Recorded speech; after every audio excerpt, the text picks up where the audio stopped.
반갑습니다. 5일 토요일 새벽 하나님께 올려드립니다. 함께 모든 이름 위에 뛰어나니 찬양 부르십니다.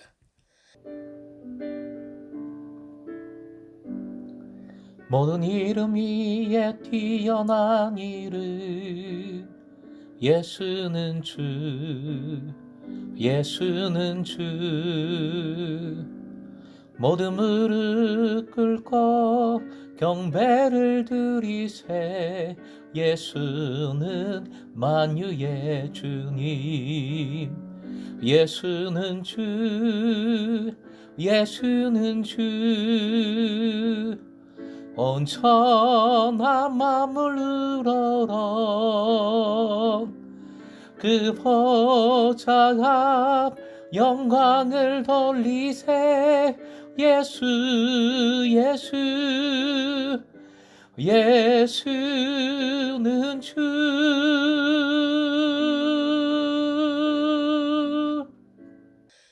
오늘 말씀 마태복음 11장 2절에서 6절까지 11장 2절부터 6절까지의 말씀입니다.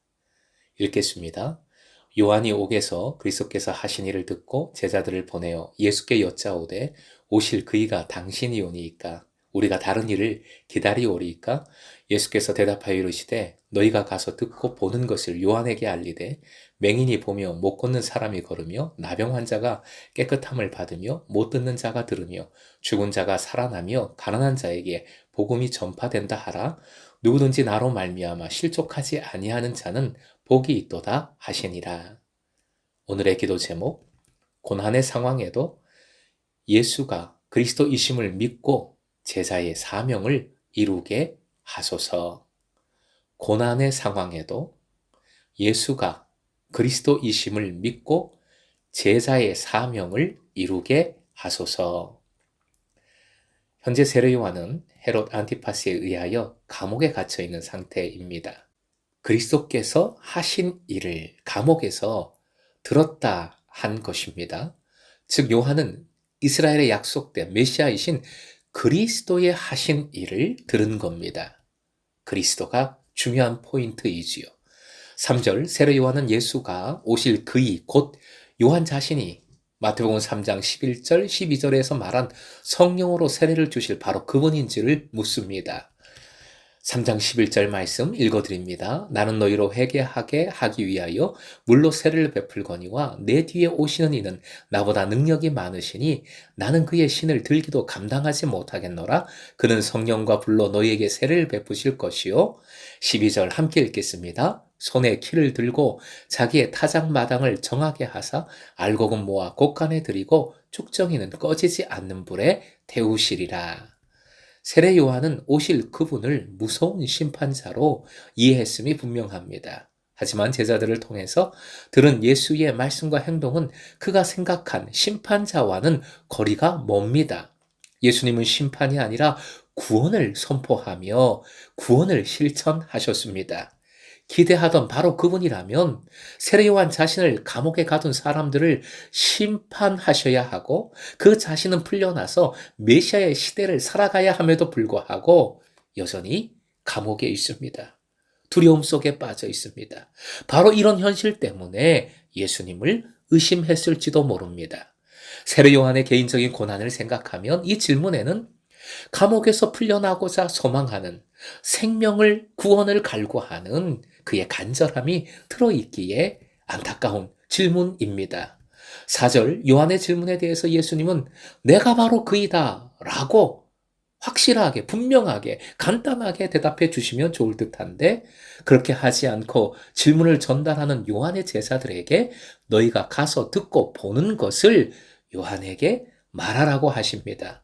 예수님의 행한 일을 듣고 본 사람들이 스스로 판단하여 예수님의 증인이 되라는 말씀입니다.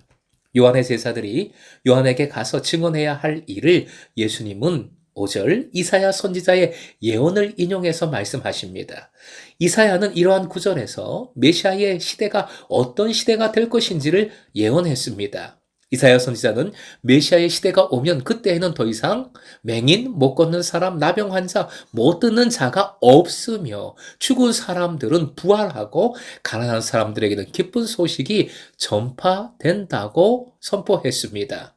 이사야 선지의 예언은 메시아 시대에 관한 일반적인 성격, 메시아 시대를 규정한 것이지요. 6절, 나로 말미암아. 화면 보시고 함께요. 나로 말미암아. 이 표현이 가장 중요합니다. 즉 예수님으로 말미암아, 예수님으로 인하여, 예수님 때문에 메시아 시대가, 새로운 메시아 시대가 이루어졌다는 말씀입니다. 예수님은 5장부터 9장에서 그 스스로 이러한 메시아 시대를 선포하셨고 실천하셨습니다. 그러므로 이사야 선지가 예언한 메시아 시대가 예수님과 더불어 실현된 것입니다. 단순히 메시아의 시대를 소망하는 것으로는 충분하지 않고 예수님으로 인하여 그 메시아의 시대가 새롭게 시작되었음을 믿는 것이 요구되는 것이지요. 믿음은 바로 주님으로 인하여, 예수 그리스도로 인하여 메시아 시대가 시작되었음을 믿는 것입니다. 그러므로 나로 말미암아 실족하지 아니하는 자는 복이 있도다 라고 하신 이 말씀 속에는 세례 요한과 그의 제자들에게 뿐만 아니라 지금의 그리스도인들에게 경고하는 의미가 담겨 있는 말씀입니다.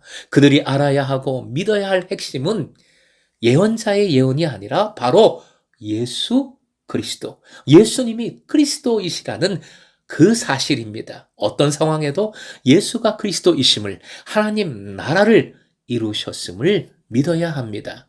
결국 오늘 말씀에는 지나치게 종말적인 승리에 쏠리는 사람들, 즉 예수 믿으면 무조건 승리, 무조건 잘 된다는 식의 생각을 가진 이들이 깨달아야 하는 중요한 말씀을 해주셨습니다. 비록 5절에 언급된 극적인 이적들을 경험하지는 못할지라도 예수님께서 가져오시는 나라는 분명히 놀라운 일들로 가득합니다. 하지만 현재 이 나라를 받아들이는 사람들을 위한 모든 기쁨과 성취와 함께 이 세상에는 악의 결과들을 끊임없이 경험해야 하는 부정할 수 없는 현실이 존재합니다. 그렇지요? 참혹한 사고로 인한 참사, 전쟁, 분열, 알 수 없는 고난들, 문제들, 세례 요한도 이러한 고난을 지금 겪고 있는 것입니다. 이러한 좋지 않은 경험에 직면할 때, 이러한 현실에 맞닥뜨릴 때 그리스도인들이 예수로 인하여, 예수께서 주시는 구원의 그 특징으로 인하여 오히려 실족할 가능성이 있습니다. 만일 예수께서 하나님의 나라를 가지고 오셨다면 그리스도인들이 성령의 역사를 통하여 종말의 은혜들을 경험하기 시작했다면 지금 당장 종말의 그 승리를 기대하고 바라는 것은 아마 당연할 것입니다. 하지만 정확하게 그런 일은 그리스도께서 계획하시는 바가 아닙니다. 이 시대에 예수님의 제자는 예수의 메시아 신분과 권위를 고백하고 예수께서 전하신 복음에 대한 믿음을 표현하는 것과 동시에 어떤 좋지 않은 사태, 곧 고난과 죽음까지 각오하고 있지 않으면 안 되는 것입니다. 그게 지금 우리가 살아가는 세상, 지금의 현실입니다. 아직 완전한 하나님 나라가 도래하지 않은 지금의 시대의 모습인 것입니다. 오늘 세례 요한의 질문에 대한 대답으로 바로 이것을 예수께서는 가르쳐주고 계십니다. 당장의 승리를 경험하지 못할 수도 있음도 우리는 각오해야 하겠습니다. 하지만 주님은 우리의 생각을 넘어서서 역사하십니다. 모든 것을 합력하여 선을 이루시는 살아계신 우리 주님이심을 믿으시기 바랍니다. 사랑하는 금성의 제자 여러분, 모든 상황 속에서 최후 승리를 믿고 소망하되 제자에게 맡겨주신 선교의 사명을 어떤 어려움이 있어도 제자 되고 제자 삼는 그 일을 묵묵히 행하는, 끝까지 순종하는 금성의 제자, 예수님의 찐 제자 되시길 주님의 이름으로 축원드립니다.